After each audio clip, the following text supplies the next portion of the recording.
yang bernama Maling Kundang. Ini cerita non fiksi atau fiksi? Non fiksi. Fiksi yang tidak sebenarnya peristiwa atau ini hanyalah sebuah dongeng. Kalian sudah menyimak, sudah memahami ini isinya apa, tentang apa, bagaimana seorang anak terhadap orang tua, yang mana orang tua itu adalah apa?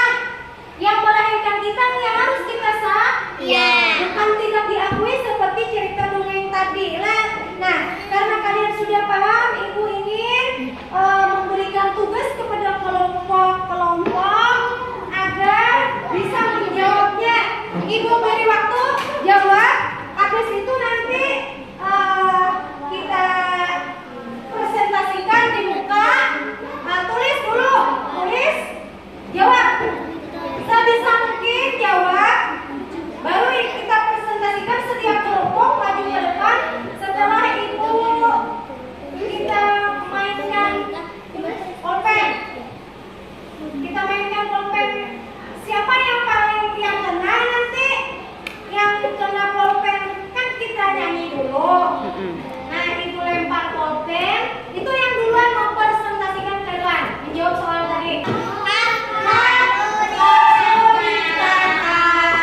Ya, udah, kanan Nia. Berarti kelompok Nia berempat maju ke depan. Presentasikan pertanyaan yang tadi. Semuanya bawa soalnya ke depan. Pertanyaannya apa tadi nomor 1 jawab? Ya. Ya, jawab. Pertanyaan nomor 1. Tadi ke sana. Nah, jawab pertanyaannya. Apa arti cerita fiksi? Apa artinya? Cerita fiksi dongeng. Artinya kan apa? Nelayan, benar. Terus satu, kelompok 2 dan kelompok 3. Alhamdulillah benar semuanya lah. Duduk baik-baik, duduk baik. Benar semuanya, tepuk tangannya semuanya. Ibu beri 100 semuanya. Tepuk tangan.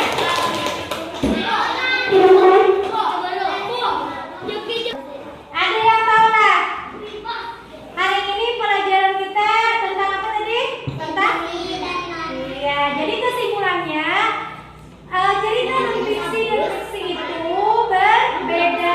Cerita fiksi adalah cerita khayalan, cerita non-fiksi adalah cerita kenyataan atau peristiwa yang terjadi dengan yang sebenar-benarnya. Contohnya cerita fiksi tadi adalah dongeng, komik, cerpen. Tapi kalau untuk cerita non-fiksi seperti apa?